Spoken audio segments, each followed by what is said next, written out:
Big up, Sporting Icon. Make sure you follow and subscribe. So I need your guys' help to maybe correct my thinking or validate what it is that I think about UK versus US. Now, I'm not talking UK fighters versus US fighters fighting each other. That's not what I mean. What I mean is, for us here in the UK, and I'll give you some positives and I don't know, maybe some negatives as well, and I'll do exactly the same for the US, where here in the UK, it kind of doesn't matter what weight division it is or whatever. We support our own. Okay, we support British fighters. Even if you're not particularly keen on Joshua, you'll tune in to watch him and you'll cheer him on to a point. And same with Tyson Fury, same with Tony Bellew, David Haye, of course, beforehand, Dillian Whyte. That's just for heavyweight. And we do this up and down the divisions. We always support our own. But there are some negatives with that as well, because, of course, you do get haters, okay? There's no way around it. And unfortunately, a lot of them do come from the Tyson Fury camp.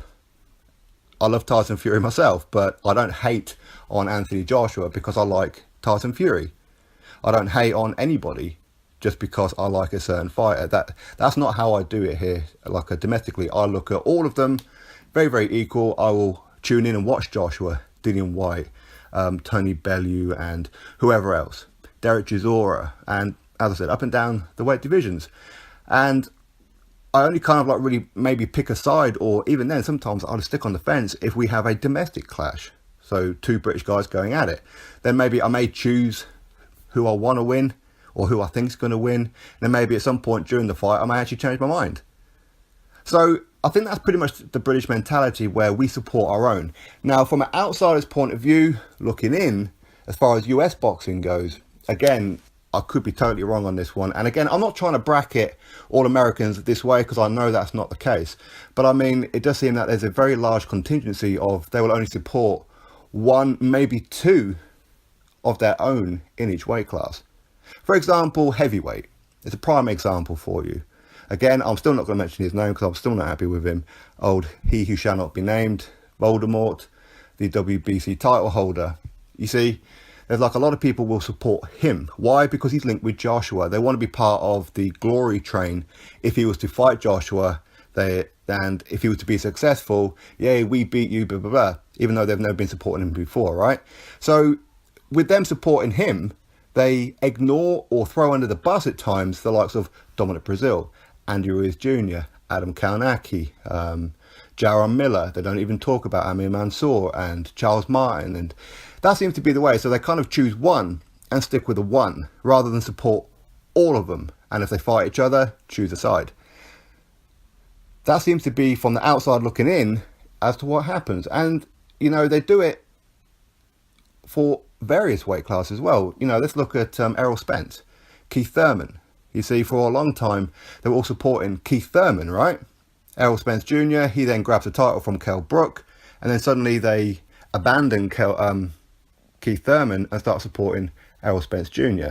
They throw under the bus Danny Garcia. They throw under the bus Sean Porter. All these kind of ones in favour of Errol Spence Jr.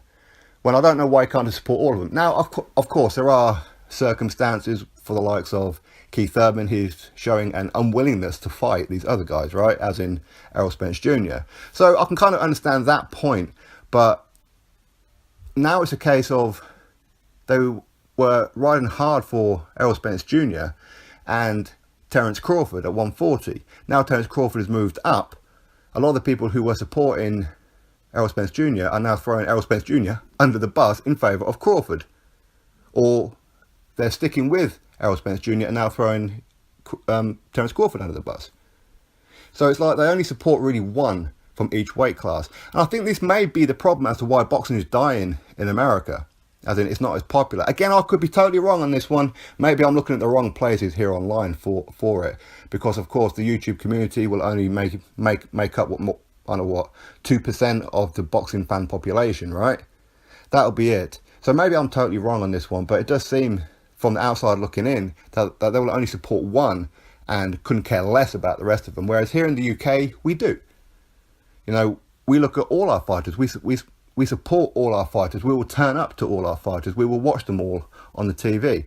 Now, for America, who is arguably the most patriotic country in the world, I've never been to America. Actually, it's a bit of a sore subject because we were supposed to go this year, and I left it like a little bit late to book to go to Disney and everything. So now I have to look at next year. But anyway, that's like another subject. But I know plenty of people who have been to America, and apparently everywhere you go, there's flags and everybody's patriotic, and they have this kind of outward, if we're born in America, that means we're the best. And they go like a little step further. If you're from New York, then that means we are not only the best in the world, but we are the best in America as well, because we're from New York. There all seems to be that kind of rivalry, but it's patriotism, which is fantastic. There's nothing wrong with patriotism. Absolutely nothing wrong with it at all. So you would think, being patriotic, you would support all fighters, right? But that just doesn't seem to be the way. And I was just out there just thinking about the curiosity as to why that is. Why is it that people only really want to support one fighter rather than support, and again, you know, I'll give you the heavyweight one. Why are they just supporting the WBC champion rather than supporting him plus Brazil, plus Miller, plus Kalnacki, plus Ruiz Jr., etc., etc.? I don't understand that. And then obviously, when they fight each other, pick a side, choose a side. But it seems that, I think maybe one of the reasons is because the other guys, like Miller, he will look at the WBC title holder, and Brazil will look at him as well and maybe criticize him. Why? Because he's rivalry. That's what they're supposed to do, right? But then they will get offensive, like, why are you doing that? How dare you? And then go throwing these people under the bus. I don't get the mentality of it. Maybe there's a reason for it. That's why I'm asking you guys. And I don't know if I've even made sense, to be honest. But anyway, I'm just asking that question. Hopefully you guys will know the answer. Maybe, I don't know, change my thinking on this, because maybe I'm looking at it totally wrong. I don't know. But anyway, drop your thoughts below. Click that thumbs up, subscribe. Catch you all on the next video.